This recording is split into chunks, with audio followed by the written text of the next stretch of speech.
Welcome, all you sinners and sodomites.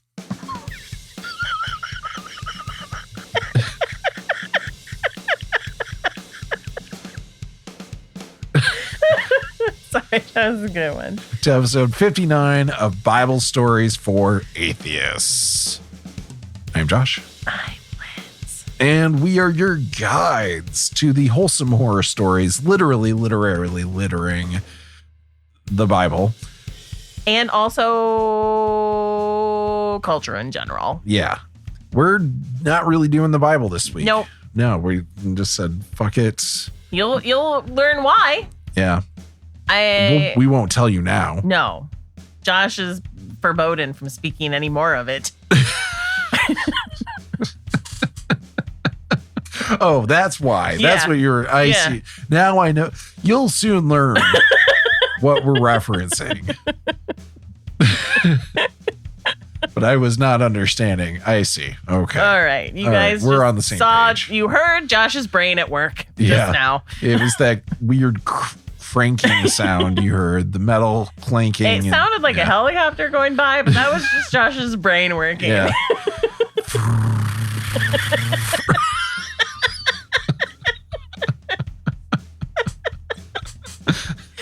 We're kind of just doing a bullshit episode. Yeah. Like, for no disrespect to the people who believe in what we're talking about or anything. But when like, we say bullshit unstructured. episode, there you go. An unstructured Yes. episode. Not an episode about bullshit, although also. If you heard our episode on Yazidism, you kind of have an idea of what we're going with. Because we didn't even bring that up, really. Like, the last time we did this was Yazidism with the magic peacock. Oh, yeah. And the world egg. Yep. Strap in and strap on for episode 59. C.U.P.s.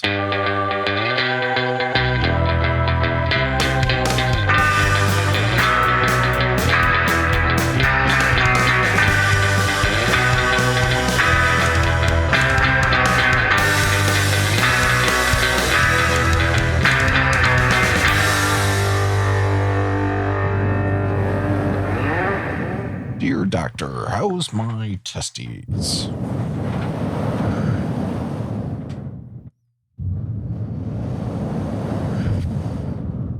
It's like waves. Yeah, that's what it's like. Sounded like waves to me. How often are you by waves? A lot, Josh. Okay. Just part of your life I don't know about. We live in the Great Lakes state. Yeah. There's waves all around us. I question the greatness of the lakes, but... What do you mean? Don't be shitty to our lakes. They're okay lakes. What? You get out of here. You don't deserve to live in our state. Oh, no. You don't drink Ferners. You don't think the lakes are great. They're okay. You don't know how to say pasty. Yeah, pasty. Yeah, I know how to say pasty. It's chicken pot pie. Yeah. That's how. Oh, you son of a bitch. That's not even remotely close to the same thing. Oh, were you talking about the nipple covering? Those are your pasties. Yeah. Not pasties. Ugh. Pasties. So how are you? My life's been better. Yeah.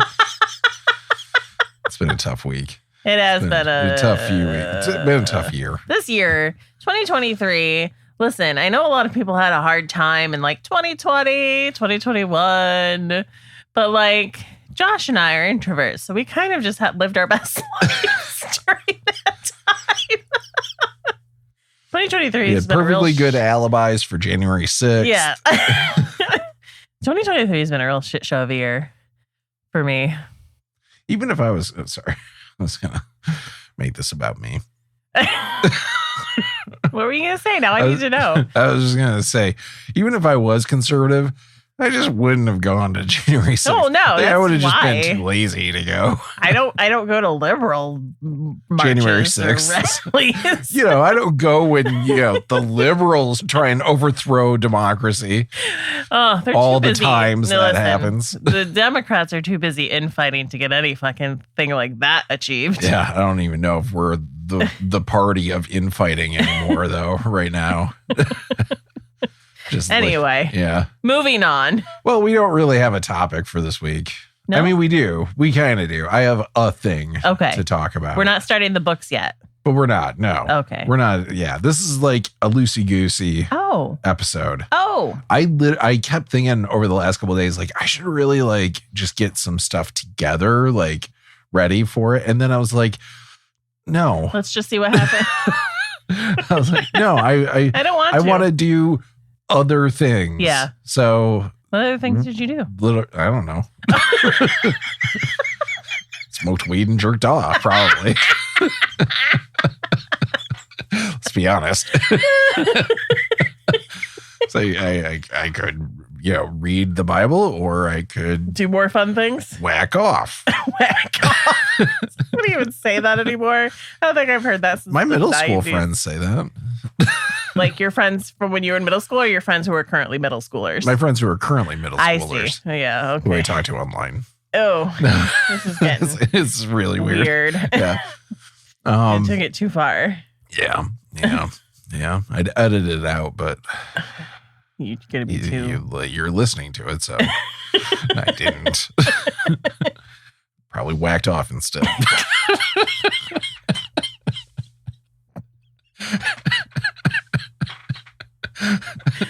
I feel like I have a lot of comments to make about that, but I just don't even want to get into it.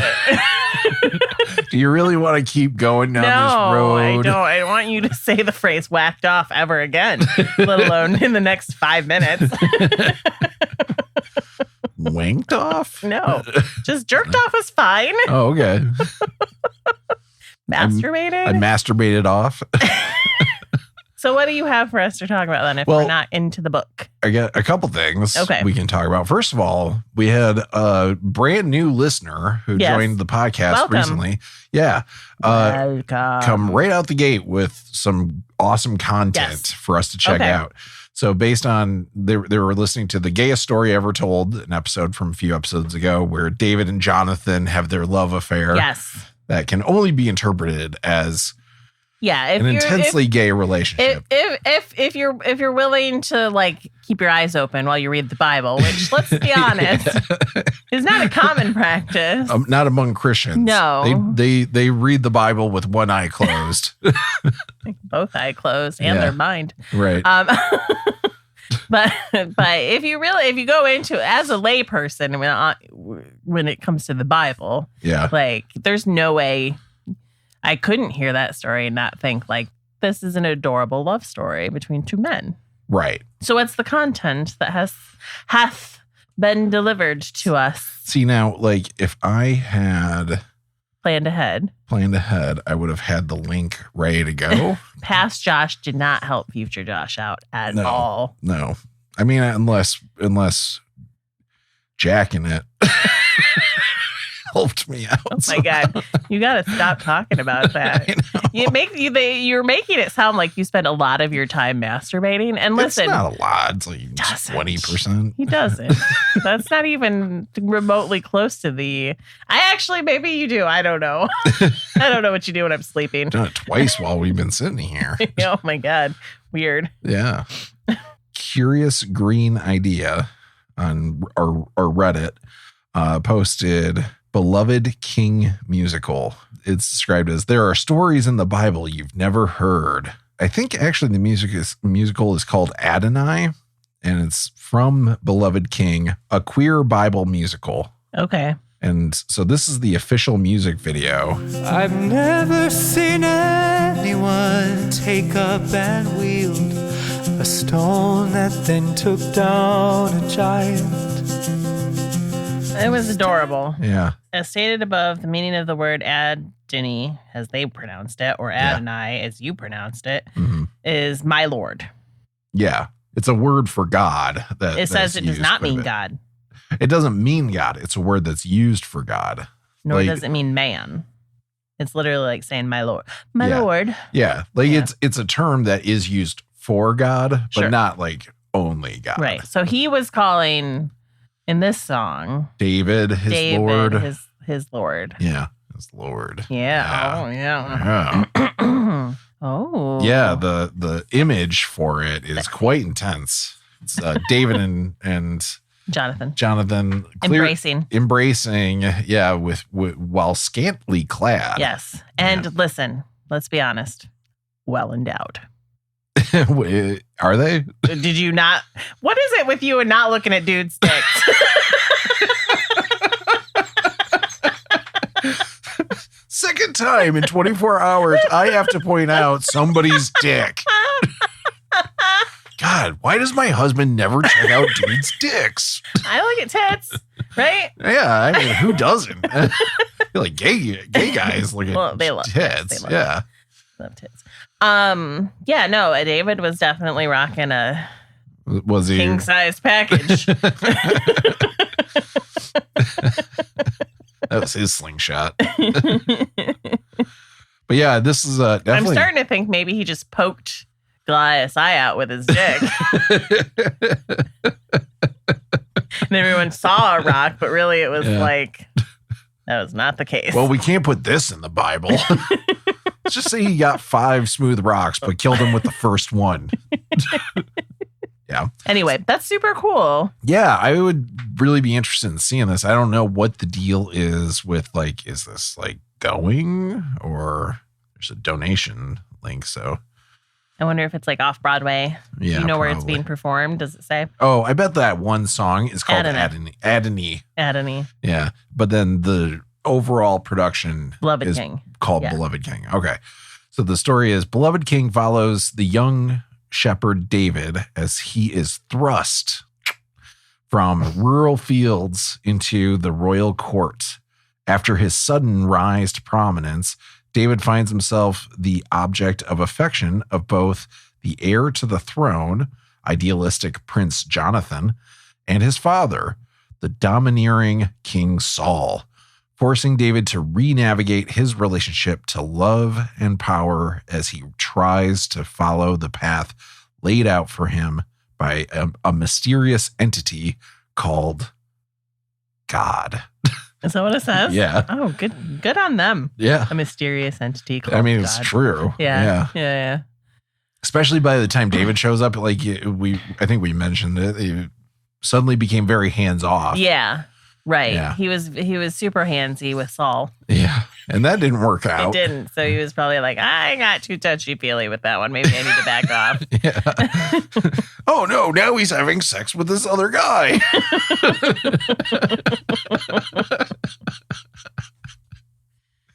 We're 12-year-olds. I know. I mean, why not? The first ever staged readings of Beloved King, complete with all songs and live accompaniment, were scheduled for March 12th and March 13th, 2020. Oh, yeah. That was literally when the world shut down. Right at the beginning, yeah. Yep. At Oberon, the second stage of the American Repertory Theater in Harvard Square. So this must be Boston. Okay. Both events sold out well in advance, I bet. But they wound up being canceled the day before opening due to COVID-19. Yep. However, the team rallied and quickly pivoted to film a dress rehearsal in an empty theater just before lockdown. So I don't know. Like if it ever actually performed or what, but interesting. Yeah. It'd be fun to see. Right. I would totally. Yeah. It's like, it sounds like they did a whole filming of it. So I wonder if you can maybe buy the video or something. Patreon? They do. Yeah. So maybe it's available behind the Patreon paywall. Right. Which, put your money towards it. Yeah. Why not? It's a beautiful love story that they've decided to cut out of the Bible, but not even really. Yeah. So if I had just kept reading another sentence. Oh. In 2021, we released a 6-song teaser EP, Songs from Beloved King, a queer musical, streaming now on all platforms. We are now working to fully arrange the other 17 songs in the show, and will soon begin seeking out production partners. Oh, nice. So, okay. Thank you to Curious Green Idea for pointing us in that direction. Yes, that was awesome. Very much appreciated. Yeah. The other thing I was thinking we could dig into in this episode, the main thing I was planning on. Okay. Do you have any idea what a Hamsa Hand is? I haven't even a Hamsa sounds like a pizza with ham. Yeah, I haven't even looked into like Hamsa. A Hamsa hand. Yeah. A Hamsa Hand. Hamsa Hand? Or did you stutter? Hamsa Hand. Is it 2 words that you said? Hamsa. I don't know why you're not Hamsa answering. Hand. Hamsa Hand. As in like a hand. A hand. Yeah. Hamsa Hand. So I take it you have not heard of this. No. Okay, no. There we go. That was the question. So a Hamsa Hand, and I'll show it to you. It's you've seen it before. Sure. It's a hand that has an eye in the middle of the palm. Yeah. And typically there's like a thumb on either side going out. Often it's also portrayed upside down. Are you sure it's not just a pinky? You know that symbol? Yeah. Yeah, often it's blue too. Like these. Why do you think that is 2 thumbs and one of them is not a pinky? I'm pretty sure it's actually like says it's 2 thumbs. Oh. So anyway, I saw this recently and I was like, what the hell is that? Like I always thought it was like hippy-dippy bullshit. Yeah, like a new age thing, but it's actually it's not I feel like necessarily Jewish, but it is part of Judaism. Like have to do with the evil eye. It actually does. Yeah. Have you heard of that? Yeah, I know what the evil eye is. Okay. See, that's what I was going to dig into because I never like I'd heard of the evil eye. Yeah.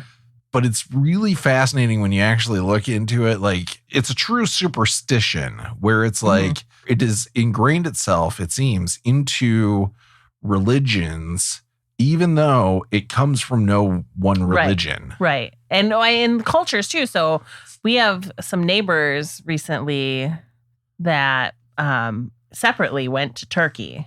Oh, yeah. And the evil eye is very prevalent in that culture. Right. And I don't think necessarily that Turkey is a huge Jewish or Christian culture. I want to say it's more Muslim, I believe. Yeah. But like it's like the evil eye is everywhere. Like something they sell to tourists, but it's also like a really important part of just like their imagery. Yeah. And so it was interesting. I started kind of digging into it, but then I was like, maybe we just dig into it together, where this came from. So the Hamsa Hand, this is the thing that got me started on it. Palm-shaped amulet popular throughout North Africa and in the Middle East, and is commonly used in jewelry and wall hangings, depicting the open right hand, an image recognized and used as the sign of protection. And many times throughout history, the Hamsa has been traditionally believed to provide defense against the evil eye. Hamsa is an Arabic word. What?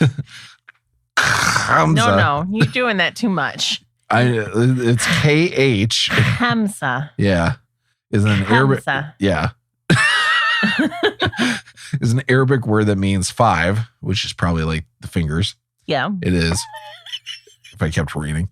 The Hamsa has also been known as the hand of Fatima, the daughter of Muhammad. So this is what I got into. And then I was like, the evil eye. And then, of course, I started looking into this, and Religion for Breakfast put out a whole video on it because they're always scooping me. Yeah. Yeah. That guy. Yeah. But yeah, the evil eye is a supernatural belief in a curse brought about by a malevolent glare, usually given to a person when one is unaware. The evil eye dates back to about 5,000 years. In the 6th century BC, it appeared on Czechoslovakian drinking vessels known as C.U.P.s. C.U.P.s. Yeah, as a type of protective magic. Yeah, so it's found throughout the Mediterranean, Western Asia, Central Asia, etc. Supernatural force that casts or reflects a malevolent gaze back upon those who wish harm upon others, especially innocents. What it immediately reminded me of, especially I think when I was watching the Religion for Breakfast video, he was talking about how back in the day, back when this was like it's still a thing, but they used to believe that the way eyes worked was light would not light, but something would come out of your eyes, hit the thing you're looking at, and then information would come back. Oh, like that, like how bats see. Kinda, yeah. Because like the way he described it was like they thought of it as another sense of feel. Okay. Another sense of touch. Interesting. Yeah, it was really interesting. So by somebody glaring at you, you're pointing that energy in their direction? Kind of. And cursing them? I guess. Yeah, I guess would be the idea. But it reminded me there's a parable that Jesus talked about. I don't even know if it was really a parable. It was a weird thing he said. And I did not pull up the verse for this because, again, you didn't do any prep. No. If you couldn't tell. But but it was something along the lines of Jesus saying, what comes out of your eyes will be the same as like what goes in. I think basically the idea of what he was saying was what you look at can have an impact on like what kind of a person you are. Okay. But like the way he says it, he's talking about something going out of your eyes and then coming back in and stuff. And I remember at the time thinking like, oh, that's how people used to think eyes worked. It's just interesting because it kind of sounds like he might have been talking about the evil eye there. And maybe it has a role in Christianity even. The eye is the lamp of the body. If your eyes are good, your whole body will be full of light. But if your eyes are bad, your whole body will be full of darkness. Is that the one you're talking about? I don't know if it's quite that one because the one I was thinking of, literally he talks about stuff coming out of your eyes. That sounds like a medical problem. Yeah. The belief in the evil eye dates back to at least ancient Ugarit, which is this area that's north of Israel, but it's like on that corner of the Mediterranean. Okay. It's a very big town, basically. Was that the one that was the crossroads? Yeah, where like... Yeah. Well, don't you think that makes sense? Where bronze was made. Yeah. Yeah. So it makes sense then, obviously, that if this is something that like originated there around that time, that of course it would show up in many cultures because people were like, that was a major crossroads. It would spread. Yeah. Very so easily. People were coming through and picking up new ideas and you know what's happening in other parts of the world and bringing it back to their culture with them, and some things just stick, right? You know, some things just make sense to people as a whole, on like a deeper level. Yeah And like everyone has eyes. I mean, everyone has eyes, right? Yeah. And everyone's back then, especially, I'm sure, they're not able to know why bad things happen. That's why they created religion. So to basically explain why bad things happen. So of course, like, you know, it's easy to tie those things together, and everybody wants a way to ward off curses. Right. Of course. Yeah. Given the city was destroyed circa 1180 BC during the late Bronze Age collapse, and never rebuilt, the belief dates back to at least this point and likely earlier. In Greek classical antiquity, it is referenced by a bunch of people like Plutarch, and belief in the evil eye is strongest in West Asia, Latin America, East and West Africa. I mean, you could just say Africa, Central America, South Asia, Central Asia. So pretty much all of the world. It's everywhere except the U.S. And Europe, especially the Mediterranean region. It has also spread to areas including Northern Europe, particularly in Celtic regions and the Americas, where it was brought by European colonists, and West Asian immigrants. Belief in the evil eye is found in the Islamic doctrine based upon the statement of the Islamic prophet Muhammad. The influence of the evil eye is a fact. Authentic practices of warding off the evil eye are also commonly practiced among Muslims, rather than directly expressing appreciation of, for example, a child's beauty. It is customary to say, Mahasha Allah, that is, God has willed it, or invoking God's blessing upon the object or person being admired. Okay. Well, okay. So I found a secondary article that isn't so Wikipedia. Yeah. So you talked about Muhammad warning against the evil eye, and he also mentions that the way to counteract it is to take a bath. Take a bath. Mm-hmm. Yep. So they believed that the evil eye was the largest threat to anyone who had been praised too much or somebody who had received admiration beyond what they truly deserved. So a praised person would become so swollen with pride that he or she would bring about his or her own doom via the evil eye. You mean like Britney Spears? Yeah. It's a controversial statement you're making. I hope you know what you're getting yourself into. I mean, she deserves the right to make the decision. But let's be honest about what decisions were. I'm never going to go to battle with any pop stars fan base. Right. Yeah. I will not. I will go against Christianity as a whole. I'm more afraid of the fucking Beehive and the Swifties. Let's just be honest. Like Taylor Swift has done a pretty good job of staying ahead of this. So they would bring about their own doom via the evil eye, which was believed to be able to cause physical and mental illness. Yeah. So you might be onto something with Brittany. In fact, any disease which did not have an immediate obvious cause was thought to be caused by the evil eye. So that sounds so religion-y, doesn't it? I mean, it really does.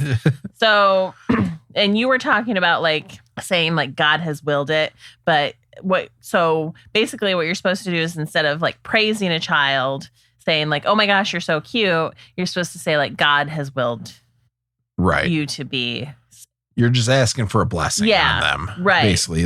Because then it's not inflating their ego. God has willed your good luck as opposed to like, oh my gosh, you're the most adorable thing I've ever seen. Right. Because if you're praising them, what that does is that opens them up to be vulnerable to the evil eye. So like in the Ashkenazi Jewish community, if they believe somebody has received excessive praise, they will say, Kain and Ein Hora?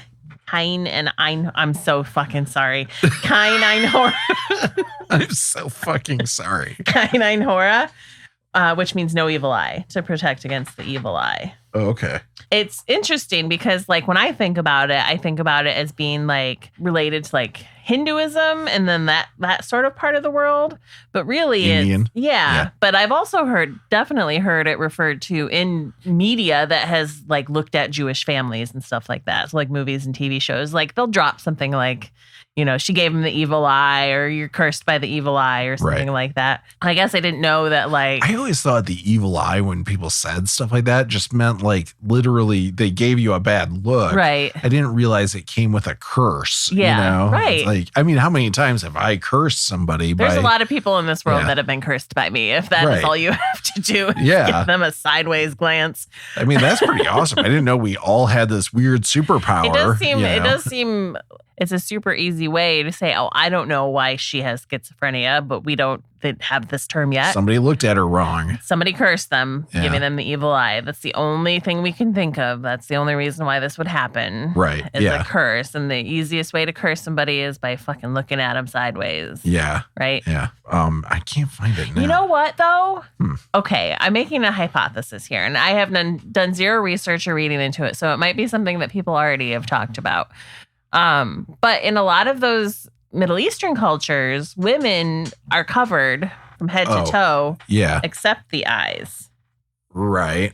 So it'd be definitely like, what are women going to do to like curse somebody except to give them like a fucking daggers. Evil glare. Yeah. I feel like there are some cultures where they do also cover the eyes too. How? Like it's see-through fabric with see-through fabric. I feel like I've seen that before, but I might be wrong. Why would you even go outside at that point then?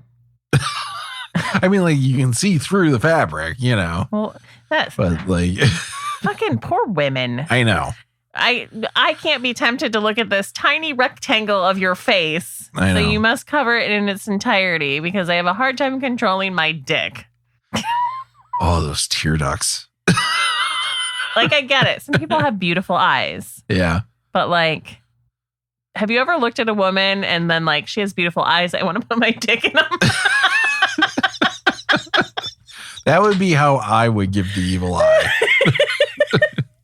There's also, what is it? The Eye of Horus? Yeah, so I saw something about which that is Egyptian, but I wonder if that is a similar thing. While the Egyptian Eye of Horus is a similar symbol of protection. What? It's just funny when I was like, it seems like a similar thing. And then you go to the Wikipedia entry and you're like, well, the Eye of Horus is a similar thing.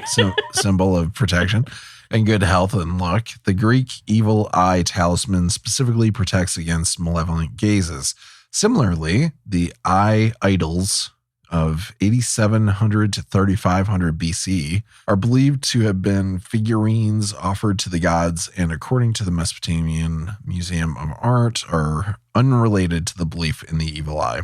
So I'm guessing the Eye of Horus is unrelated, but probably came up independently. In Italy, I think specifically, a way to ward off the evil eye is with a hand gesture. Nope, not that one. Nope, not that one. Everyone can guess what hand gestures I was making. And you're right. You probably are right. Yeah. If you've been listening to this podcast and you know anything about me, you actually pictured, even though you have no idea what I look like, pictured me doing that, whatever I just did.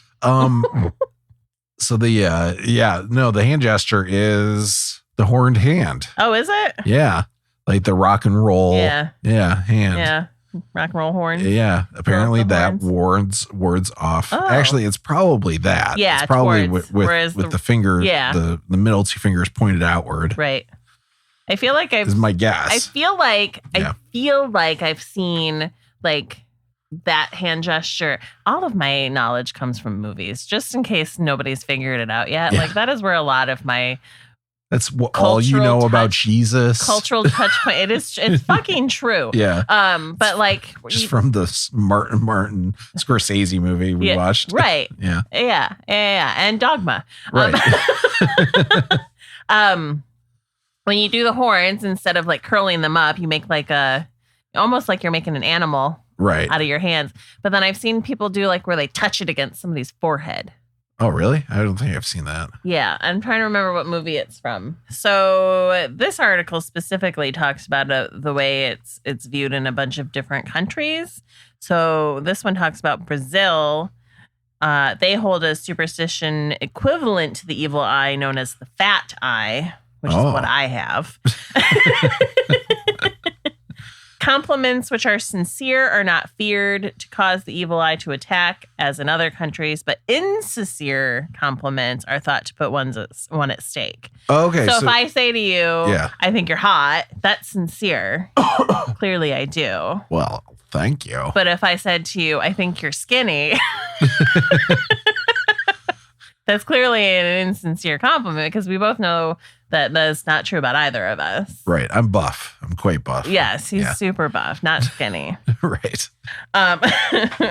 So that would open you up, I guess, which is interesting, because like, why would my insincere compliment to you open you up to an attack from the evil eye? My guess is that it's not just like when you lie about something. Like, I don't think it would be like telling somebody who was sick in bed, like, oh, you're looking great, like, I don't think it would be like that. I think it would be like if it was a backhanded compliment. But why would that open you up to the evil eye, not the person doing the backhanded compliment? Do you know what I mean? Like, why does that open up the recipient to a curse? Right. And not the person who was saying the thing that was insincere?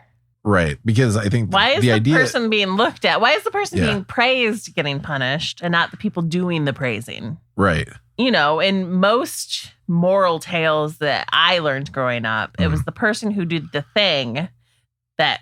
You think that the curse should be the thing that gives the moral lesson of don't give insincere compliments? Yeah. Yeah. Like, why... If I walk up to a stranger on the street or I'm talking to a friend and they look not great that day, but I know they've had a rough go at it. So I'm like, you look good, girl. Yeah. Girl, you look good. Right. And now you're in danger, girl. Now, exactly. Also, I might have just opened you up to a curse. Yeah. Also, you don't look that great. So sorry. I also curse you. But that's the thing is like, it's an intentional thing. It sounds like for like, if you're giving somebody an insincere compliment, what you're trying to do is curse them, you know? I guess. So what you would probably do, like if somebody was, you know, if somebody beat you out for a promotion, for example. Okay. And you were introduced to the person who got your promotion. Yep. And you're like, you really deserve this. You know, I think that's how that curse works. It's like, you don't fucking mean that, you know? Yeah. And, now I know what I have to do on Monday. Right. This gives you a little bit of insight into the kind of week we've been having. Yeah. In Europe, the myth of the evil eye also originated with the idea that envious or malicious looks had the power to bring about bad luck. The largest source of the evil eye was believed to be witches. Oh, of course. Yet those with eye colors, which were rare, were also seen as powerful possessors of the evil eye look. Rare eye colors? Yes. So like David Bowie. Well, David Bowie could probably curse a lot of people with an evil he wasn't eye. born that way, though. Oh, he wasn't? No, he got stabbed in the eye with a pencil. Oh, that's right. I forgot about that. But still, you know. Yeah. Well, Germans feared those people. Germans feared people with red eyes. Are there people with red eyes? I don't think. Not anymore. Is it? That got burned right out of the bloodline. Not after the Germans got through with them. Oh. Yeah. I wonder if that's like rascals. I wonder if those are like brown, you know, because sometimes brown can be like a little reddish. Yeah. And I like wonder if it's vibrantly brown. Yeah. So maybe there were people who had like that sort of burnt sienna maybe color eyes. Yeah. In Ireland, those with squinty eyes were feared to be evil eye sorcerers. So if it's especially sunny, especially sunny, they just have bad eyesight. Right, right. know? I mean, you know, they're all fair skinned, so they didn't go out in the sun. So right, that's true. In Italy, the unibrow was another sign that one could cast an evil eye. Oh, so Connor. Yeah, I was gonna say, like, I think that's kind of a thing for Italians. It is. Too. They're very hairy people. The fear of the evil eye did not carry over to America, except in the form of a metaphor. Whatever the fuck that means. It didn't carry over into America except as a metaphor. Yeah, so like I'm giving you the evil eye. Or she gave him the evil eye. Yeah, it's a metaphor. It's just funny, like as if it stops somewhere in the Atlantic Ocean. Right. It can't get any further than that. Yeah. Yeah, that's what brought down the Titanic.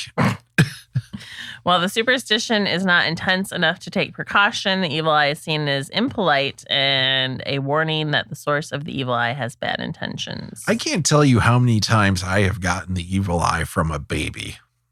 Oh, yeah. Babies judge the fuck out of you. They really do. And I think like they're brought on this earth to curse people. Probably. I mean, yes, they are. Yeah. And that's why we're pro-choice. And then they have a list of what the evil eye is known as in different languages. In Italian, it's mal occhio, which is just Italian for evil eye. Oh, yeah. In Spanish, it's the mal ojo or el ojo, which again is Spanish for bad eye or evil eye. France, mauvais oil, oil. I don't know French, which I think also just means evil eye. So some of these are just the fucking language translations of it. In Germany, it's called the Busserblick. German, always a romantic language. Busserblick. Busserblick.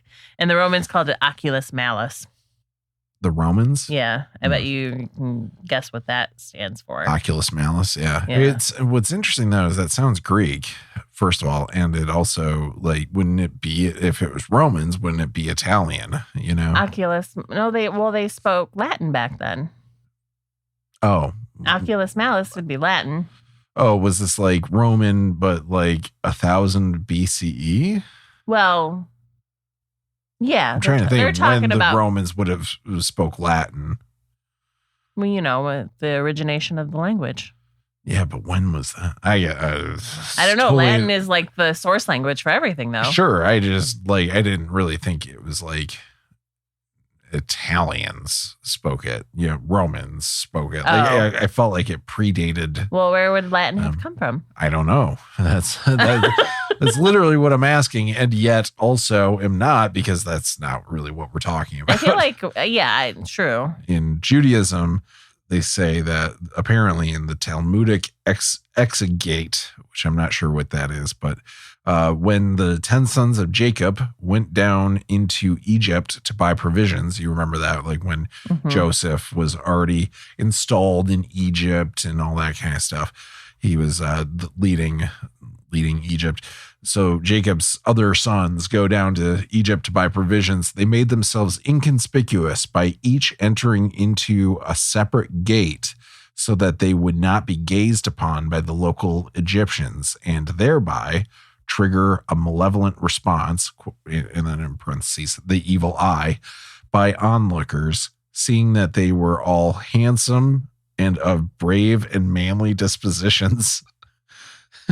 Some Jews believe that a good eye designates an attitude of goodwill and kindness towards others.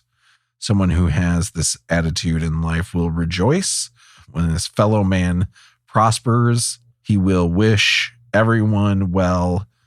An evil eye denotes the opposite attitude. A man with an evil eye will not only feel no joy, but will experience actual distress when others prosper, and will rejoice when others suffer. There are times where I've been both of these people. Yeah. Yeah. I definitely, like, the Germans, again. Schadenfreude. Yeah. Great word that they've came up with for that. And I've definitely. Oh, for sure. Definitely indulged. For sure. A person of this character represents a great danger to moral purity, according to some Jews. So what happens if you get cursed by the evil eye, Josh? What do you do? What do you do to get rid of it? You take a bath, apparently. Do you have to like take a bath in tomato sauce? Like it's like you got sprayed by a skunk? Yeah. I don't think the Prophet Muhammad got into that level of detail. Okay, so you can prevent it, or you can, but if you don't, then there's also remedies for it. So prevention, wearing the amulets, right? The Hamsa Hand also, but the Greeks would carry incense or the cross as protection against the evil eye. New mothers would keep objects as protection under their pillows or on their heads. And these included red, black, or white strings, a nail, gunpowder. So some of these must be more modern. Bread, salt, garlic for vampires. Really just anything. A ring, indigo blue, or a pair of silver indigo buckles. Blue. Yeah, that's what it fucking says. It really is just like, yeah. This is what we have. So from now on, this is a way of getting rid of this. Right. Yeah. Each of these objects held a meaning which made it a good defense against the evil eye. For instance, gunpowder symbolized an ability to fight back against the evil eye. Well, no fucking shit. I mean, a hammer could do that. Right. The indigo held. So I think indigo blue is it's what the Hamsa Hand is typically. Yeah. It's like a type of stone or gem or something, right? Indigo blue. Yeah. I don't know. I don't. I mean, I know it's a color, but I think it's an actual thing too. I don't know. Indigo blue, or the indigo held its power in its blue coloring. So maybe indigo is a rock. Yeah. I don't know. Salt was a symbol of preservation and strength. Like, listen, these are all things also that have come up in other, like, you use salt. Wicca. Yeah, you use salt to like protect your doorways, right? Spirits. From demons. Yeah, evil spirits can't cross the salt line. Right. Right. Garlic, obviously famously used to ward off vampires. Right. Yeah. Silver, fucking werewolves and all kinds of other creatures. Yeah. nail Jesus. Words of Jesus.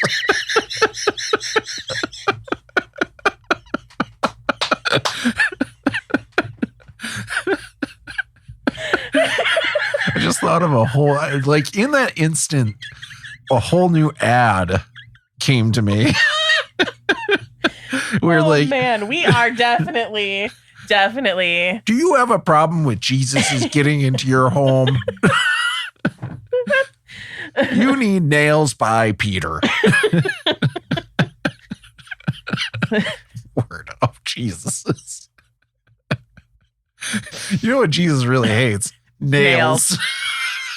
Just one weakness. Oh no, my one weakness. Nails.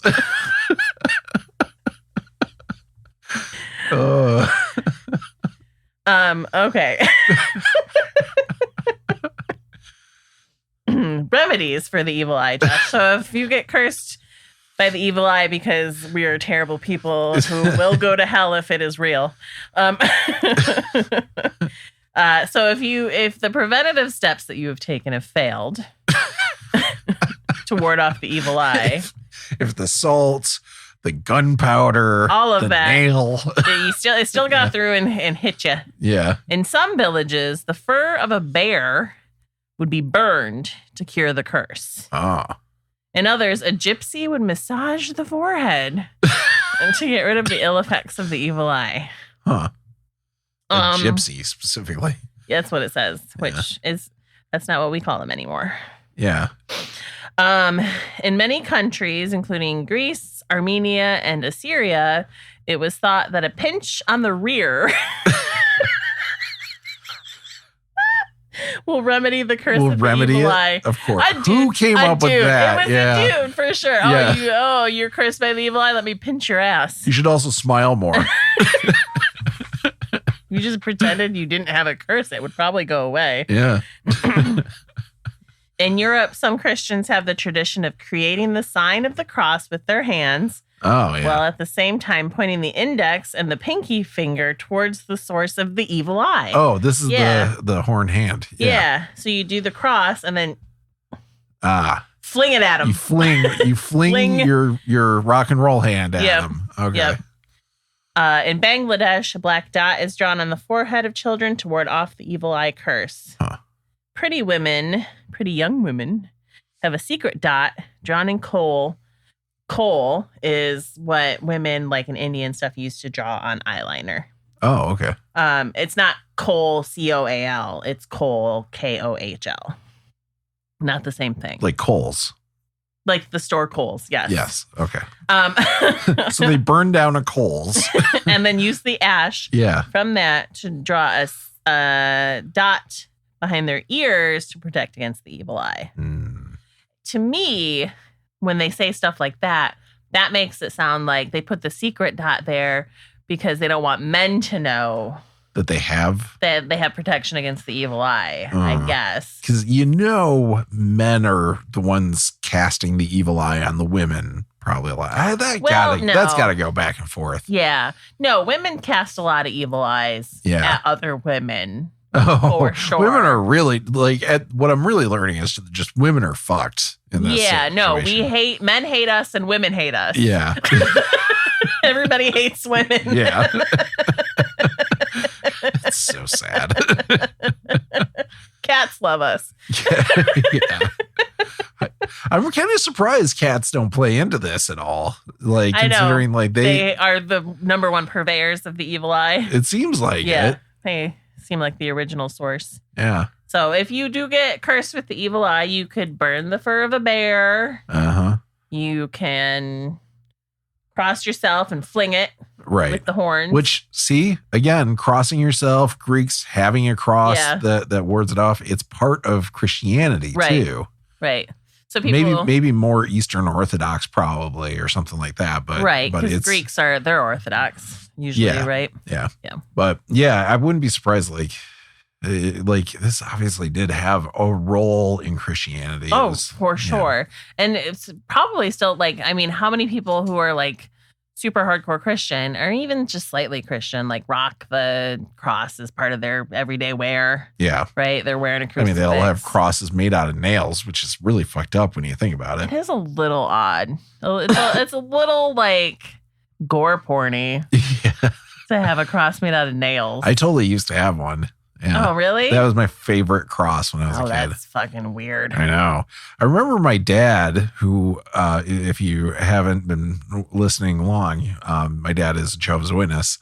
And they don't. First of all, they don't believe in the cross. They think he died on a stake. I don't know why, but and yeah, because I mean, the crucifix is not something that Christians made up. Right. Romans were using it. Like they were using crosses. They were crucifying people. I think their translation of the Bible specifically says he was hung up on a tree, like is what they like is the term used for it. So they think it was a stake. It doesn't matter.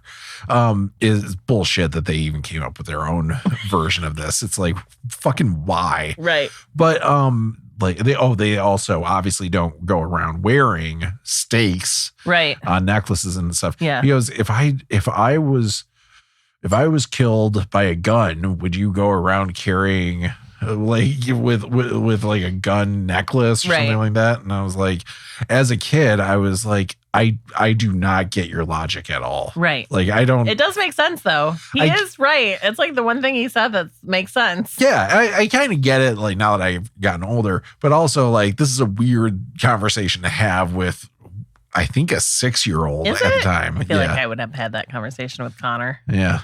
I don't know. But I was like, Connor wasn't also rocking the tortured My Little Buddy doll as his constant companion at that age either. Yeah. I really, of all the things that was going on in my life that my dad could have had opinions on, the fact that he was fixating on this. Right. The fact that you had a crucifix. Yeah. Yeah. And it wasn't even a crucifix. Like there was no Jesus hanging off of it. Oh, it was just a cross. Yeah. It was just a cross made out of little nails. Like, your standard nails. Yeah. You wore that when you were 6? I don't know. Somewhere around there. You were just wearing nails around your neck at the age of 6? Yeah. I mean, it was a cross, Of nails. Real nails? Like if you fell on it, would it have punctured your skin? Could you have stabbed somebody with it? I mean, you could have. Were they were pointy ended nails? Like they didn't. They blunted the end of the nails and like the two on the sides. You guys, like, yeah. I say you guys, but like back then you were one of them. But they were totally the nails that you would knock in. Yeah. But then like they also had like wire that was holding them together and stuff. Yeah. And yeah. Yeah, that's a bit weird. Yeah. I mean, at the end of the day, it totally is. Yeah. It really is. Like, I don't understand. Wearing a dead guy hanging on a cross is also super weird. Yeah. Honestly. Morbid. Yeah. Yeah. But they think it also maybe, wards off the evil eye. Right. Yeah. And people just don't realize that was one of the purposes.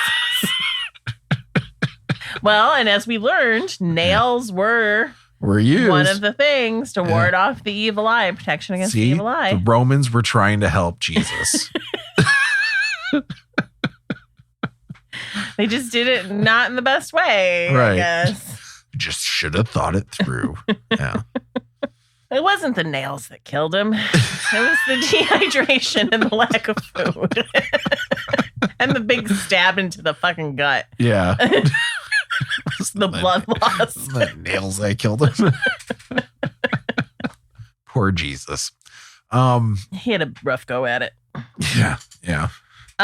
Did you know that the hand of God, or the Hamsa, is also known as the hand of God? Oh, really? No, I didn't see that. It's also known as the hand of Miriam. I think I saw something about that, but I didn't really see. Miriam is the sister of Moses and... Oh, yeah. What's his fuck? Aaron. Yeah. That's right. She was a priestess, I believe, if I remember right. So in Jewish culture, it's known as the hand of God or the hand of Miriam. Same thing. God and Miriam. Yeah. That's interesting. Yeah. Huh. It makes you realize, like, this is probably what religion really used to be like. Like, it's still superstitions. Oh, yeah. Definitely. But there is much more structure to those To the superstitions now. Right. And I feel like back in the day, like back before there was, Judaism as we understand it, Christianity, before there was Islam or anything like that. Back then, when, probably when we were talking about in the Old Testament, when Jewish people were pagans and stuff like that, it was probably a lot more of just all these different superstitions like this that like all kind of combined together into like primordial religions, you know? Yeah. So at the dawn of people, right? So after Neanderthals. 6,000 years ago. After Neanderthals, at the dawn of Homo sapiens, people were all hunters and gatherers, right? So nobody had like one fixed place that they lived. There were a lot of shared superstitions because people would travel and interact with each other, and those things kind of spread. And then as culture becomes agricultural, right? And people start getting settled into areas. Then those superstitions that were kind of just like a nebulous thing, like we don't want bears to attack us at night, so we're going to surround the camp in garlic, right? Because garlic keeps bears away, becomes like, we don't want to be cursed by the evil eye, so we're going to put garlic up in our house because we want to ward off this curse, which eventually moves past like a religion and becomes so sort of farcical in its belief that it's used towards like what people believe to be not real creatures. Right. I mean, it's weird to say because I also don't believe the evil eye is real or God. Right, but like everyone's kind of generally accepted that vampires aren't real for the most part. Yeah. I know that's not entirely true, but like thank you, Twilight. But like, it moved from being like probably a superstition that kind of came out of a valid assertion. Yeah. Like garlic warded off something. It might not have been. Ward off something. What did it ward off? It probably wasn't bears. Vampires. But like it was probably like some sort of animal that they were worried about. Probably bats or something. Maybe. And then it moved into like, we still hold on to this belief, but we know that it's not this anymore. Right. But it has to be something. It's meaningful. And to the point where it's like, well, we know that garlic keeps away vampires. It just kind of circles all the way down. And I think, hopefully that is the same thing that happens with Christianity. Like eventually we get to a point where people are like, yeah, crosses ward off werewolves. Didn't you hear? Yeah. They also ward off vampires, but vampires are very easy to ward off. Yeah. They have so many weaknesses. Yeah. They hate all things religion. They can't see themselves in the mirror. Yeah. Daylight. Yeah. Garlic. Silver, I think, as well. I don't know. I think that's just werewolves. I thought, but there might have been something. I thought when we were watching the documentary about the vampires living in Staten Island, weren't they held down by silver? Oh, you're talking about like there was like something where like a necklace made of silver or something you could drape over them. Yeah, and it would keep them down. Hold them down. Oh yeah. You're talking about not the documentary about the vampires in Staten Island. You're talking about the dramatized story of the vampires in Louisiana. Oh, yes. Yeah. Yes, you are right. Thank you. I knew it was one of those true life in the first based on true life. True life about blood. I can't remember what it was called. But so you know, lots of but to me it sounds like everything that they used to ward off the evil eye now just works on vampires. Mm-hmm. Except nails. And that's how religions are born, I guess. Anyway, I think we did it. You think we did it? I think we did it. It's going to be a half an hour long episode this week once you cut all of your blah, blah, blahs out. Yeah, no shit.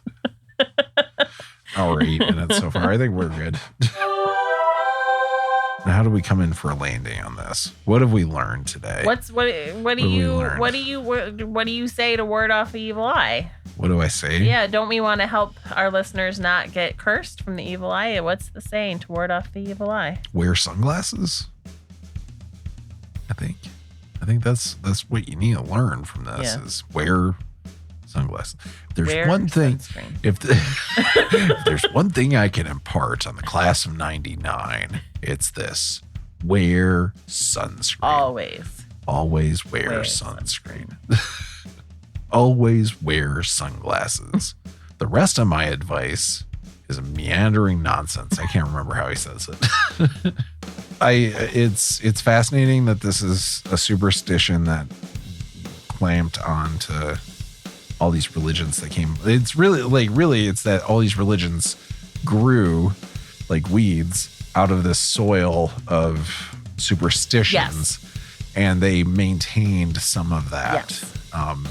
It continued to cling onto it. But nonetheless, we should maybe just get rid of all of them. Maybe we just let go of all superstitions and see what happens. Yeah. Because maybe it's all bullshit. Yeah. Yeah. Yeah. I'm on board for that. Yeah. And they all live miserably after. I don't know. Fucking shut off the microphone. Yeah.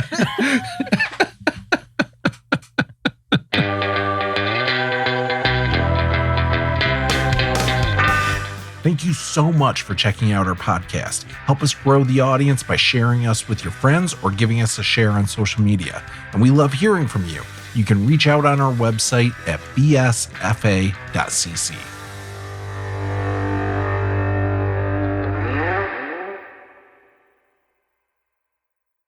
Josh makes fun of me all the time for the way I say bagel. Folks at home are going to be like, is she saying werewolf? Did I say werewolf? I did. You do. I do. Whenever you say wolf, it's woof. Well, I like to think of them as cute little woofy dogs and not terrible demon creatures that'll eat your face.